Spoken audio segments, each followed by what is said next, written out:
Semoga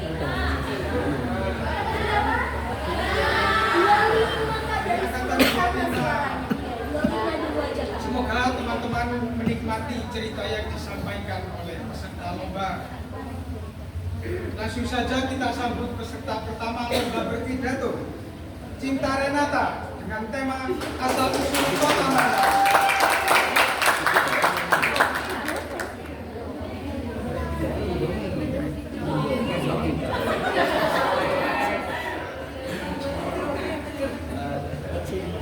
Assalamualaikum warahmatullahi wabarakatuh. Saya Om Swastiastu, Namo Buddhaya, Salam Kebajikan, Rahayu. Perkenalkan, nama saya Cinta Renata Angguila Registia. Saya dari angkatan 2025. Perkenalkan saya untuk bercerita sedikit tentang asal-usul Kota Malang. Dahulu kala, di sebuah lereng gunung, hiduplah seorang raja yang arif dan bijaksana. Raja itu bernama Dewa Singha. Beliau adalah raja yang sakti mandraguna dan juga taat beribadah. Bahkan istananya yang megah berkilauan dikuduskan oleh api suci Sang Putik Wara atau jiwa agar terhindar dari malapetaka. Pada suatu hari, sang raja memanggil patihnya untuk mengumpulkan anggota keluarga kerajaan dan rakyat di istana. Patih, kemarilah. Hamba Gusti, kumpulkan semua anggota keluarga kerajaan dan rakyat di istana sekarang juga. Ampuni hamba Gusti, hamba ingin bertanya, untuk apa Gusti mengumpulkan semua orang di istana? Dewa Singha pun menjawab, aku akan mengumumkan suatu berita Patih. Lalu Patih pun menjawab, Sendiko dawuh Gusti. Seraya Patih meninggalkan sang raja, ia mulai mengumpulkan anggota keluarga kerajaan dan rakyat. Ketika semua orang telah berkumpul, sang raja mulai mengumumkan berita yang ia hendaki. Wahai rakyatku, berterima kasihlah kepada para dewata agung karena telah menganugerahiku seorang putra yang kuberi nama Liswa. Mendengar hal itu, anggota keluarga kerajaan dan rakyat pun bersorak bahagia. Hari demi hari, bulan demi bulan, tahun demi tahun, Liswa pun kini telah tumbuh dewasa dan lebih dikenal dengan nama Gajayana. Gajayana pun menggantikan ayahandanya menjadi seorang raja yang arif dan bijaksana. Raja Gajayana juga dikenal sangat berbakti kepada Sang Resi. Karena baktinya, Sang Resi meminta Raja Gajayana untuk membuat arca Agastya dan candi permai agar kerajaan terhindar dari penyakit dan terhindar dari malapetaka. Raja Gajayana akhirnya memanggil patihnya setelah mendapatkan amanat dari Sang Resi. Patih, kemarilah. Hamba Gusti, kumpulkan semua pemahat-pemahat ternama di seantero kerajaan ini untuk membuat arca Agastya dari batu hitam nan indah. Ampun beribu ampun Gusti, bukankah para pemahat dari zaman nenek moyang selalu membuat arca Agastya dari kayu cendana? Pintanya. Lalu sang raja Gajayana pun menjawab, Patih, ketahuilah, jika terbuat dari kayu cendana, maka arca Agastya bisa sangat rapuh dan gampang hancur karena terkena panas dan hujan. Namun, jika terbuat dari batu hitam nan indah, walaupun terkena panas dan hujan, pasti akan tetap berdiri kokoh.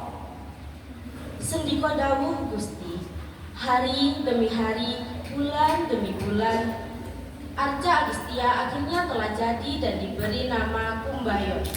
Lalu diresmikan oleh Rigveda. Setelah arca tersebut jadi, Raja Gajayana mengajak keluarga kerajaan dan rakyatnya untuk lebih taat agar keturunannya diberi kebahagiaan, jiwa yang jernih, pikiran yang suci, menghormati kaum Brahmana, dan mempelajari Weda. Cerita ini terjadi pada tahun Saka Nayana Favarase 682 sebelum Masehi pada bulan Magashirsa di hari Jumat separuh terang. Cerita ini juga berdasarkan bukti tertulis di dalam Prasasti Dinoyo atau Prasasti Kanjuruhan yang berada tepat di 5 km sebelum barat Kota Malang. Adapun yang mengatakan Kota Malang berasal dari sebuah nama candi yang di kota Beda yang bernama Malang Kuncengwara. Malang Kuncengwara ini berdiri sendiri berasal dari 3 kata yang berbeda maknanya. Malang yang artinya kotor atau batil, Angkuca yang berarti menghancurkan, Wara yang berarti Tuhan. Jadi arti keseluruhannya adalah Tuhan yang menghancurkan kebatilan. Dan ada juga di sebelah timur sebuah desa bernama Malang Suko yang berasal dari kata Malang Cuko. Mungkin itulah mengapa kota yang indah ini diberi nama Kota Malang, karena dikelilingi berbagai daerah bernama Malang. Demikianlah cerita saya tentang asal-usul Kota Malang. Semoga cerita ini mengingatkan kita bahwa setiap tanah yang kita pijak menyimpan jejak perjalanan panjang yang patut kita jaga dan hargai. Terima kasih. Wassalamualaikum warahmatullahi wabarakatuh. Terima kasih Kak Cinta. Ini didongengin malah. Didongengin kok banyak. Iya, banyak yang tidur. Tapi sebelah sini ada yang tidur, Bu. Terus udah bangun, Kak. Aman. Aman. Nah, teman-teman ada yang diingat nggak asal usul Kota Malang barusan? Poin-poinnya aja, silakan. Ada yang mau maju, nanti tak kasih hadiah. Hadiah lagi. Pokoknya hadiah. dong langsung. Ini kalau tadi saya yang lomba nih, Kak, masih saya mau mengangkat tema asal usul kota Blitar. Asal-usul Iya, kota Blitar. saya sendiri. Nggak tahu kalau nggak saya. Sepertinya teman-teman ngantuk semua ini. Kita ice breaking dulu mungkin. Ice breaking. Ice breaking dulu. Mungkin ini teman-teman ada yang mau menyumbangkan suara emasnya. Oh iya. Ada yang bisa Ada bernyanyi. yang mau bernyanyi, Iya. main musik. Silakan. Nah ini tadi soalnya Iya, bagus soalnya. ini yang menyumbangkan satu lagu Mbak. Mbak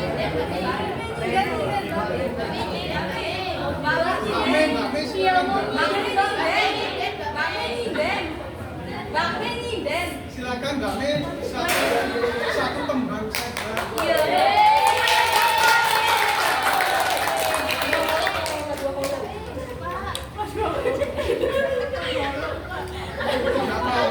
Mbak Me belum siap. Nanti ya. Langsung kita lanjut aja. Membangun dongeng. Peserta kedua dengan tema legenda Banyuwangi. Kira-kira siapakah peserta kedua? Peserta kedua ini dari teman kita sendiri. Dari teman kita sendiri. Iya, siap. Yakin itu loh, pasti bagus banget ini nanti. Angkat tidur semua. Angkatan sangat sensasional. Langsung saja daripada teman-teman penasaran, kita sambut Meza Oksanda.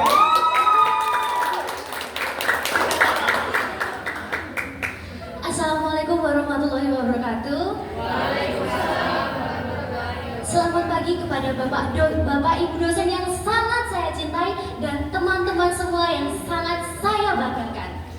Di kesempatan kali ini saya akan membawakan sebuah dongeng legenda yang sangat terkenal, yaitu asal usul Banyuwangi. Di sini tidak hanya menceritakan tentang kesetiaan, namun kepercayaan, cinta, dan pengorbanan itu selalu berdampingan. Tanpa membuang-buang waktu yang sangat berharga ini, mendengarkan kisah saya.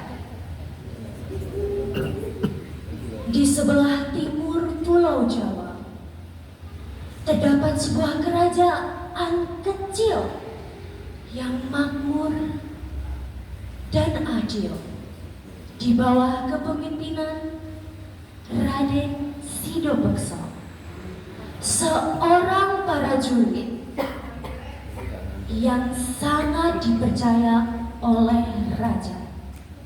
Dan di sisinya hidup seorang wanita cantik, anggun, dan manis seperti saya, yaitu Sri Tanjung, istri yang sangat setia. Pada suatu hari, Raden Sidobekso diutus sang raja untuk pergi berperang di negeri seberang. Kang Mas, berangkatlah dengan hati-hati.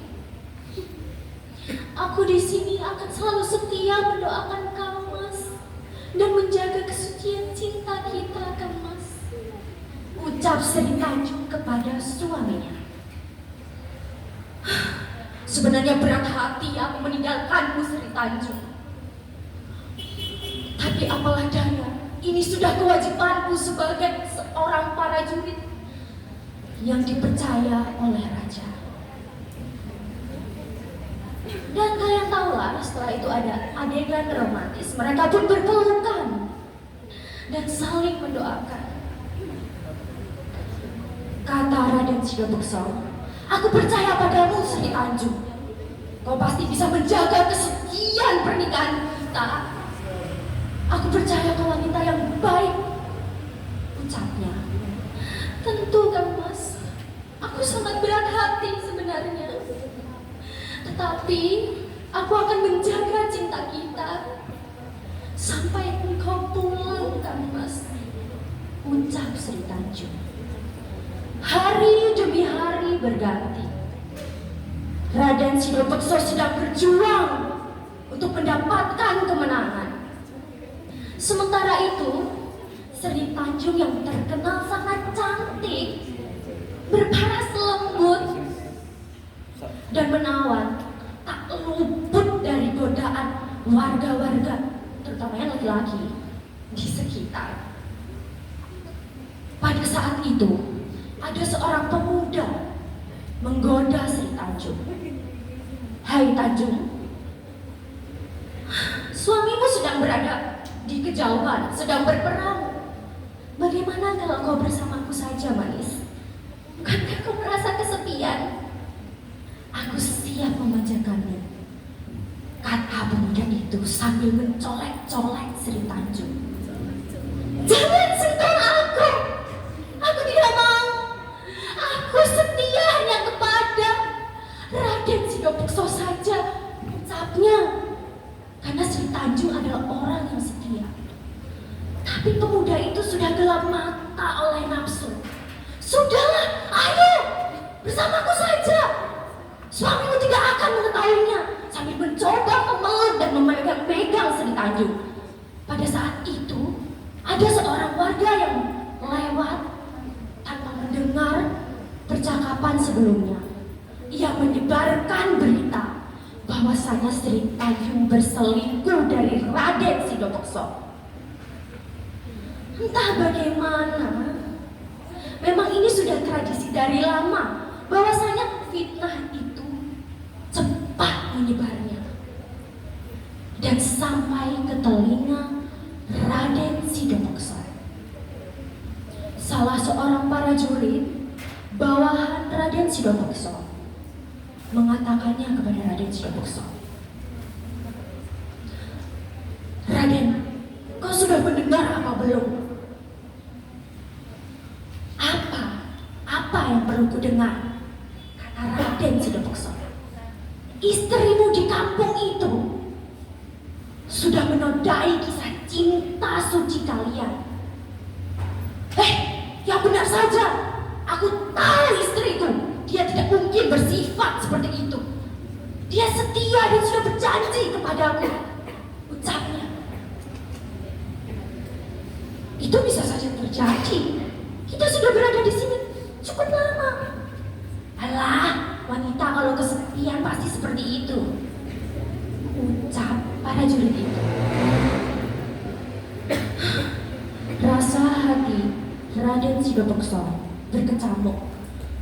Ia memendam amarah begitu lama, sampai tiba pada suatu hari ia memenangkan perang tersebut. Sementara di desa, Sri Tanjung menunggunya pulang dengan membawa berita kemenangannya. Ia sanggup menunggu bertahun-tahun dengan kesetiaan dan juga rasa sukacita. Dengan bangga ia ingin menyambut suaminya. Tanjung, di mana kau? Di mana kau, wanita jalan? Betapa terkejutnya hati Sri Tanjung. Ia berharap pelukan hangat saat suaminya pulang, tetapi malah caci maki yang ia dapatkan. Apa maksudmu, Raden? Aku setia kepadamu. Apa maksud perkataanmu, Raden? Alah, kau tidak usah mengelak, Tanjung. Aku tahu kau telah berselingkuh. Raden Sidapeksa sudah tertutup amarah matanya. Dia tidak mau mendengarkan penjelasan sedikit pun dari Sri Tanjung. Mas, entah dari mana berita itu berasal. Aku mampu membuktikan bahwasanya aku adalah seorang yang setia kepadamu. Aku tidak akan mengkhianati cinta kita. Tidak, aku percaya. Banyak dari sini yang mengatakan bahwa kau telah berkhianat. Kau murahan, si Tanjung. Saking amarahnya dia tidak mau mendengarkan penjelasan Sri Tanjung sampai berkali-kali. Sri Tanjung pun turut murka dengan sakit hatinya. Baiklah, Kanda, kalau memang kamu masih tidak mempercayaiku, aku mampu membuktikannya. Sekarang ikutlah aku ke sungai di ujung desa. Mereka pun berjalan berdua menuju ke sungai di pinggir desa, diikuti semua warga. Setibanya di tepi sungai, Sri Tanjung bersimpuh merasakan sakit hatinya. Ia seraya menadahkan tangan ke Sang Hyang Widi dan berdoa, "Oh Sang Hyang Widi, aku selalu menjaga kesucian cintaku dengan Raden Sidapeksa, tetapi ia tak mempercayaiku. Demi membuktikan kesucian cintaku, tunjukkanlah kekuasaanmu, Sang Hyang Widi." Raden, aku akan menjeburkan diriku ke sungai ini. Apabila jasadku hancur dan sungai ini keruh serta berbau busuk, itu berarti fitnah yang kau dengar adalah benar. Tetapi apabila aku menenggelamkan diri dan jasadku tak dapat ditemukan secara utuh, air ini masih berwarna jernih dan berbau harum layaknya melati, itu membuktikan bahwa cintaku tak pernah berkhianat, ucap Sri Tanjung kepada suaminya. Raden Sidapeksa yang sudah tidak mempercayainya lagi, dengan cakapnya berkata, "Terjunkan saja dirimu. Aku sedang tidak mempercayaimu lagi. Ucapku. Baiklah Kang Mas, aku akan menenggelamkan diriku. Kau akan kehilangan seorang yang mencintaimu tanpa syarat, orang yang setia menunggu kedatanganmu, dan cinta yang benar-benar tulus di dunia ini. Sri Tanjung pun perlahan menceburkan diri. Dan kalian tahu apa teman-teman? Air itu tak berubah warna, malah air itu terlihat sangat jernih daripada sebelumnya. Baunya wangi, layaknya bunga melati. Kalian tahu apa artinya? Ya, Sri Tanjung tak mengkhianati suaminya. Raden Sudapeksa yang mengetahui hal itu pun tak dapat berkata. Dalam hatinya, ia hanya mengucap, "Ah, Sang Hyang Widi, aku adalah laki-laki bodoh di dunia ini. Aku tak mempercayai istriku sendiri. Tapi bagaimana? Semua sudah terjadi. Untuk mengenang kesetiaan, cinta, dan pengorbananmu, Sri Tanjung, istriku yang sangat kusayangi, dan sebagai permohonan maafku, kota ini yang berada di sungai ini akan kuberi nama Banyuwangi.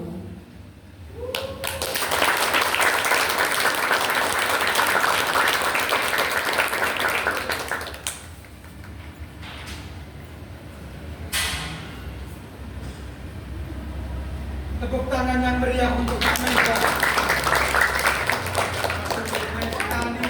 Bener kan kata saya tadi, pinter yapin kan?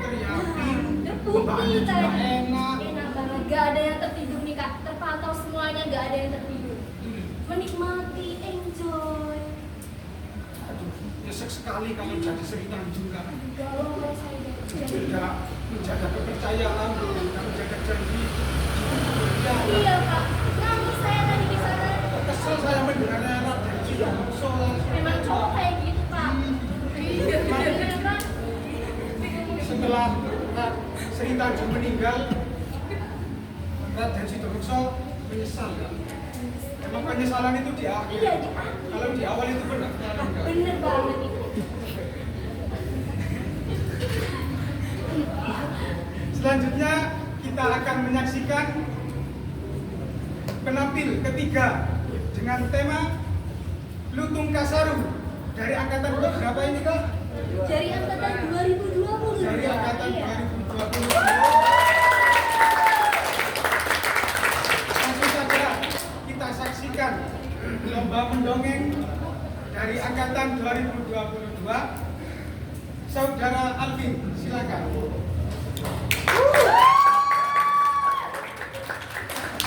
Assalamualaikum warahmatullahi wabarakatuh.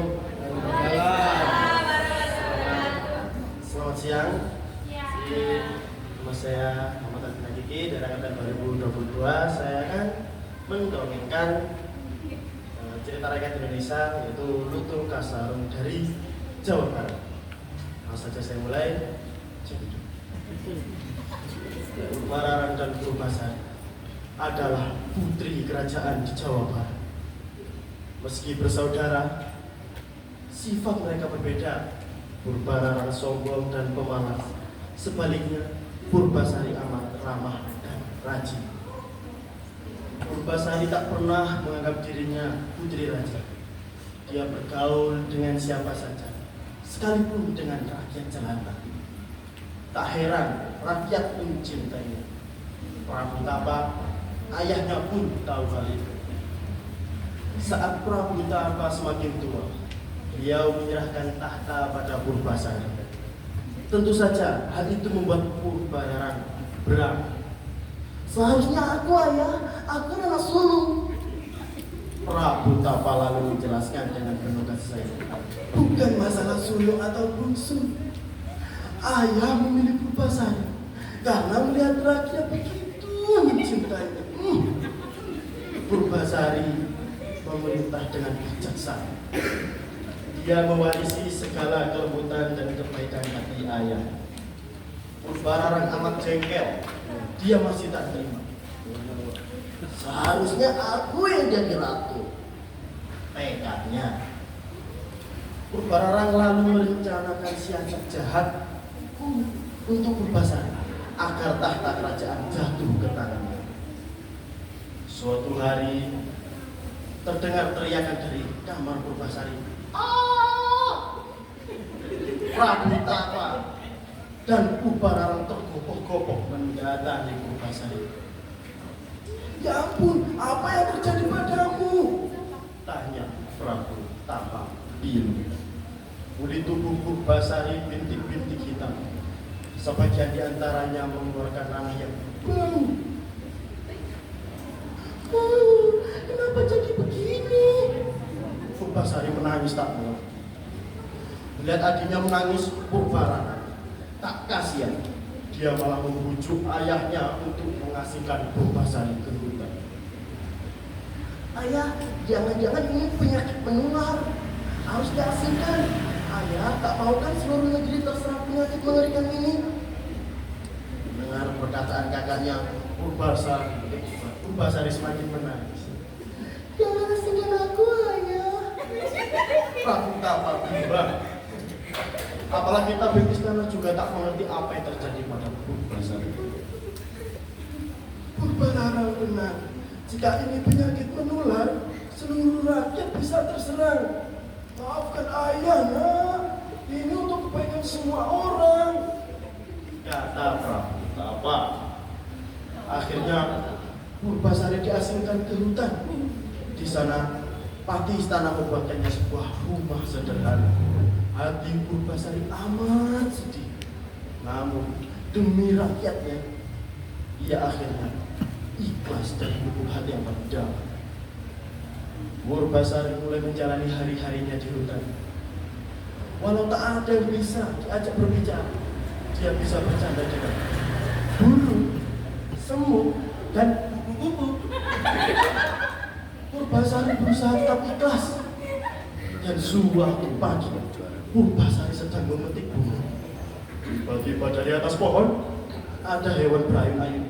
Oh, ada lutung! Kata Purbasari. Lutung itu turun lalu menyodorkan sebiji mangga pada Purbasari. Purbasari amat senang. Ini dia punya teman. Meskipun tak bisa bicara seperti manusia, tapi bisa seperti itu. Lutung itu amat mengerti Purbasari. Dia membantu Purbasari mencari makanan, buah-buahan. Dia juga mendengarkan segala keluh kesah Purbasari. Purbasari memanggil lutung itu dengan sebutan lutung kasarung, yang berarti lutungnya sarungan. Oh, tentu tidak. Anaknya itu lutung yang tersesat. Sudah berbulan-bulan Purbasari tinggal di hutan, namun penyakitnya tak sembuh juga. Ia bercermin memandang wajahnya yang tampak mengerikan. Duhai Tuhanku, kapan penyakitku akan sembuh? Tanya ibu. Mendengar ratapan Purbasari, lutung kasarung lalu memetik banyak bunga dan memberikannya pada Purbasari. Kamu ingin aku memasuk diri dengan bunga-bunga ini? Tanya Purbasari. Lutung kasarung mengangguk. Percuma. Percuma? Oh, ibu terlalu besar. Purbasari menolak. Namun lutung kasarung terus memaksa. Ia membawa Purbasari masuk ke dalam hutan. Di sana ternyata ada danau luas yang airnya bening dan harum. Purbasari lalu memasuk diri dengan air danau dicampur bunga-bunga yang dipetik lutung kasarung. Ajaib! Penyakit kulit Purbasari hilang. Kulitnya kini bersih, tak berbintik. Terima kasih Tuhan, terima kasih. Purbasari tak henti meminjam utang syukur pada Mahesa. Dia lalu berencana untuk kembali ke istana.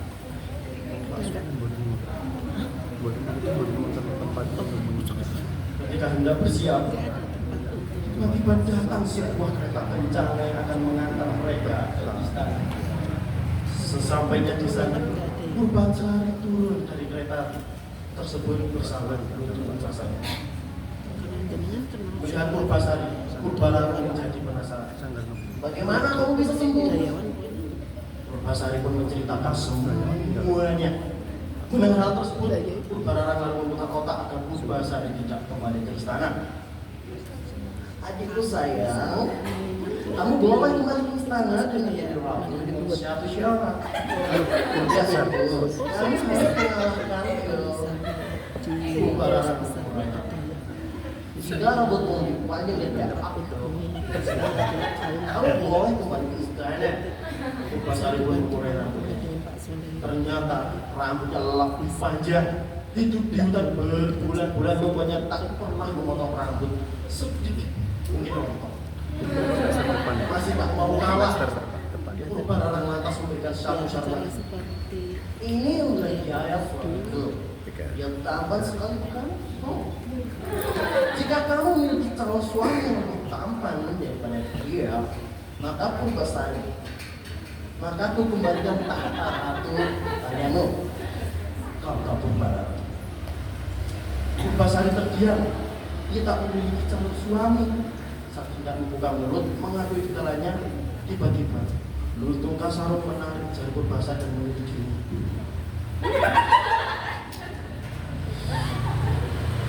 Calon suami adalah dia. Purbasari menunjuk Luntung Kasaro. Sontak pecah lalu tawa Purbalarang dan Indrajaya.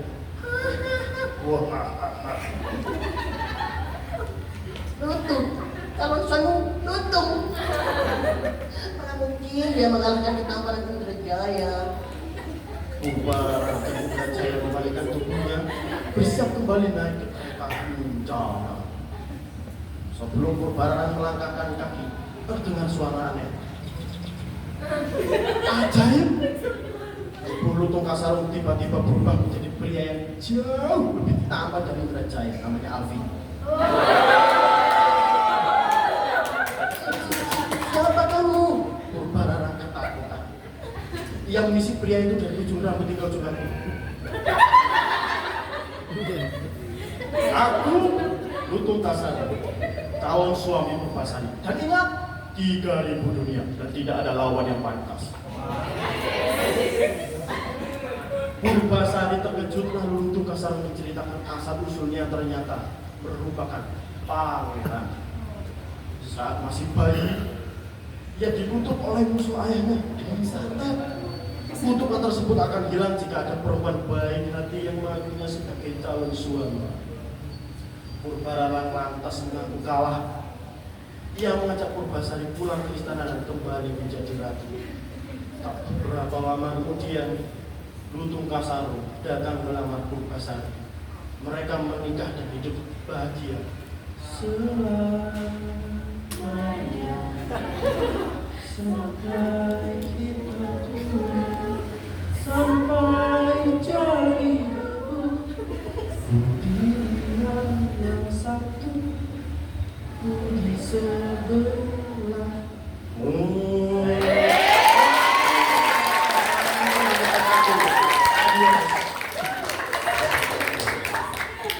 Terima kasih Mas Hakim. Penampilan yang sangat seru teman-teman. Ada stand up-nya gimana teman-teman, seru nggak?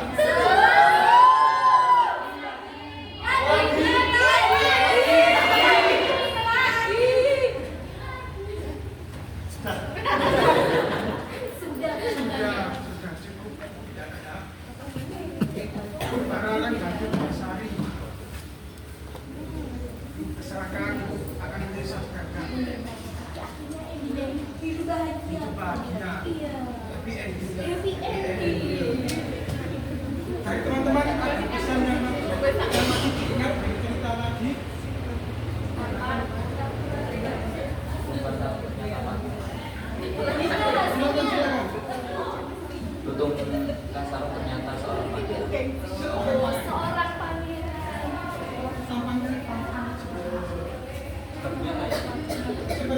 Tampangnya tak sangat tampan seperti Mas Rangga gitu ya.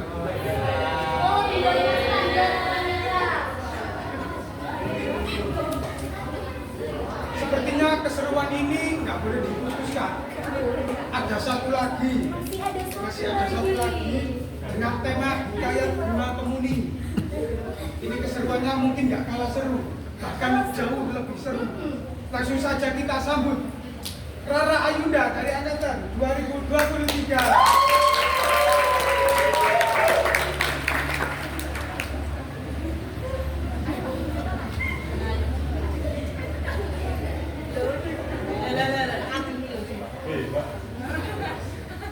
Sebelumnya mohon izin kepada Ibu dan para dosen yang lainnya serta jajarannya. Saya perwakilan dari 2023. Perkenalkan, nama saya Rara Ayunda Nurtasari, dipanggil RA Kuadrat atau RA. Langsung saja. Saya membawakan Hikayat Bunga Kemuni.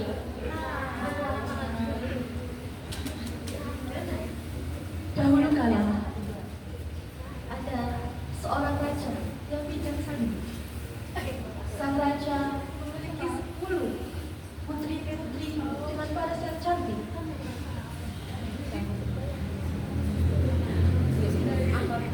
Tetapi sang raja terlalu sibuk dengan masa kepemimpinannya. Karena itu sang raja tidak dapat mendidik anak-anaknya. Istri sang raja meninggal dunia ketika melahirkan sang bungsu, sehingga anak-anak sang raja diasuh oleh inang pengasuh. Putri-putri raja menjadi manja dan nakal. Mereka hanya suka bermain di danau. Mereka tak mau belajar dan juga tak mau membantu ayahandanya. Pertengkaran itu sering terjadi di antara mereka.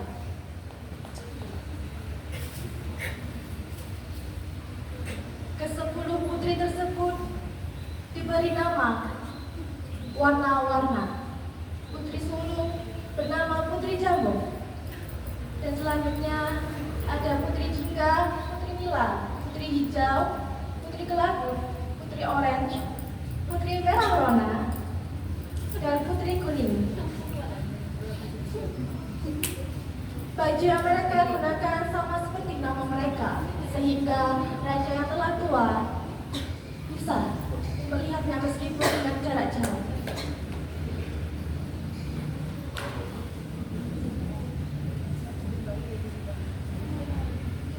Sembilan putri memiliki paras yang cantik, akan tapi ada satu putri yang terlihat sedikit berbeda.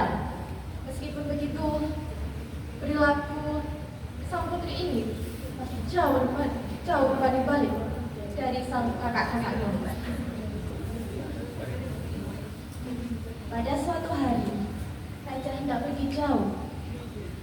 Ia mengumpulkan putri-putrinya. Aku hendak pergi jauh dan lama. Oleh-oleh apakah yang kalian inginkan? Tanya raja. Aku ingin perhiasan mahal, kata Putri Jambu. Aku mau kain sutra yang berkilo-kilo, kata Putri Jingga. 9 anak raja meminta hadiah yang mahal-mahal pada ayahanda mereka. Tetapi lain halnya dengan Putri Kuning. Ia berpikir sejenak, lalu pegang lengan ayahnya. Ayah, aku hanya ingin ayah kembali dengan selamat, katanya. Kakak-kakaknya tertawa dan mencemoohkannya. Anakku sungguh baik perkataannya. Tentu saja aku kembali dengan selamat dan membawakan hadiah indah buatnya, kata sang raja. Selama sang raja pergi, para putri semakin nakal dan malas. Mereka sering membentak para imam dan pelayan-pelayannya. Karena sibuk menuruti permintaan para putri yang rewel itu, pelayan istana. Putri Kuning terlihat sedih. Baparanku, ia membersihkan taman istana karena itu adalah tempat favorit ayahandanya.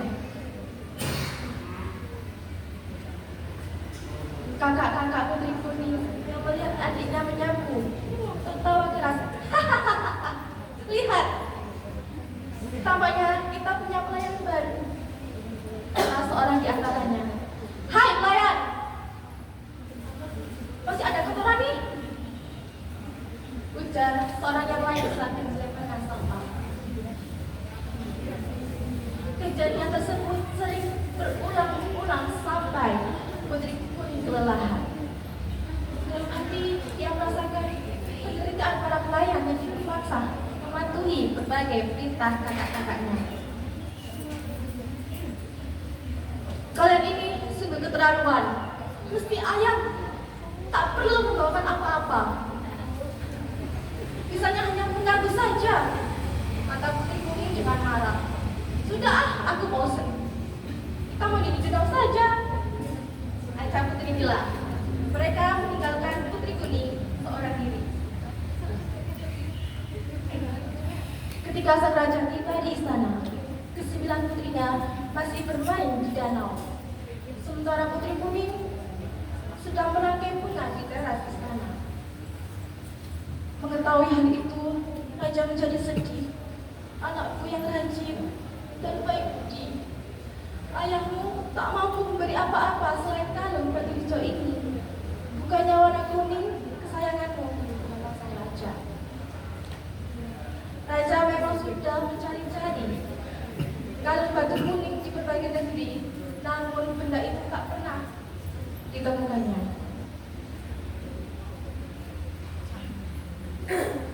Sudahlah ayah, tak mengapa. Batu hijau pun cantik.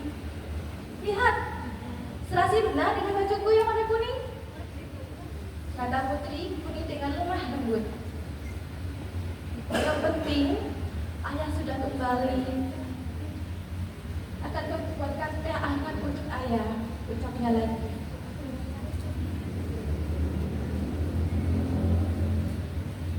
Ketika Putri Kuning sedang membuat teh, kakak-kakaknya berdatangan.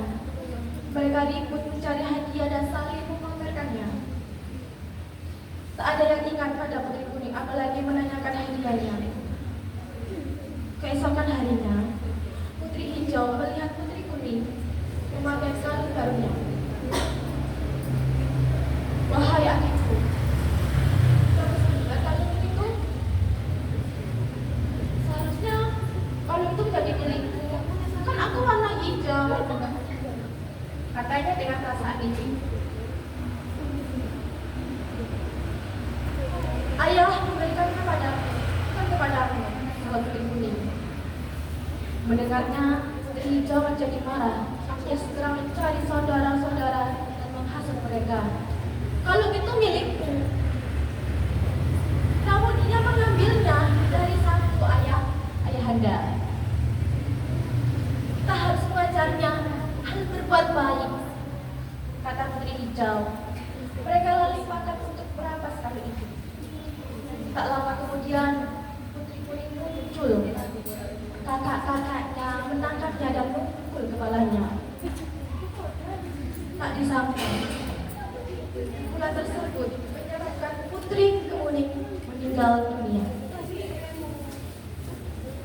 Astaga, kita harus menguburnya, seru Putri Jingga. Mereka beramai-ramai menusuk Putri Kuning, lalu menguburnya di istana, di taman istana. Putri Hijau ikut mengukur kalung batu hijau karena ia tak menginginkannya lagi. Sewaktu raja mencari Putri Kuning, tak ada yang tahu kemana putri itu pergi. Kakak-kakaknya pendiam seribu bahasa. Raja sangat marah. Hai para pengawal, cari dan temukanlah Putri Kuning, teriaknya. Tentu saja tak ada yang bisa menemukannya. Berhari-hari, berminggu-minggu, bertahun-tahun dan berabad-abad. Tak ada yang berhasil mencarinya. Raja sangat sedih.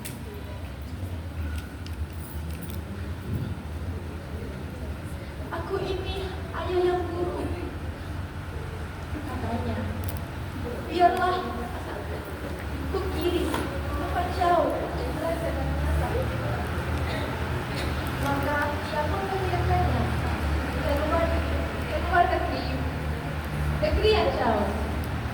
Raja sendiri sering di kamar istana.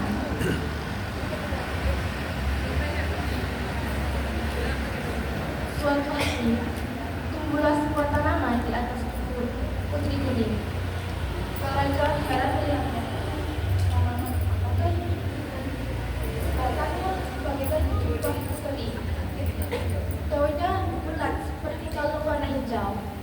Bunganya putih kekeringan dan sangat baru. Tanaman ini mengingatkanku pada putri kemuning. Baiklah, beri nama ia Kemuning, kata raja dengan senang. Sejak itulah bunga kemuning mendapatkan namanya.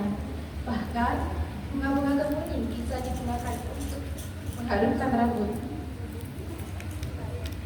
Batangnya dipakai untuk membuat kotak-kotak yang indah, sedangkan kulit kayunya dibuat orang menjadi bedak. Setelah mati, putri kuning masih memberikan kebaikan. Pesan moralnya, kebaikan akan membuahkan hal yang baik walaupun kejahatan sering menghalanginya. Oke, cukup dari saya. Wassalamualaikum warahmatullahi wabarakatuh.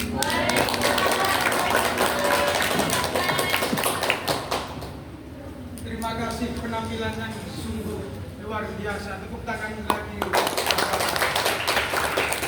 Maka ini sudah peserta terakhir lomba mendongeng.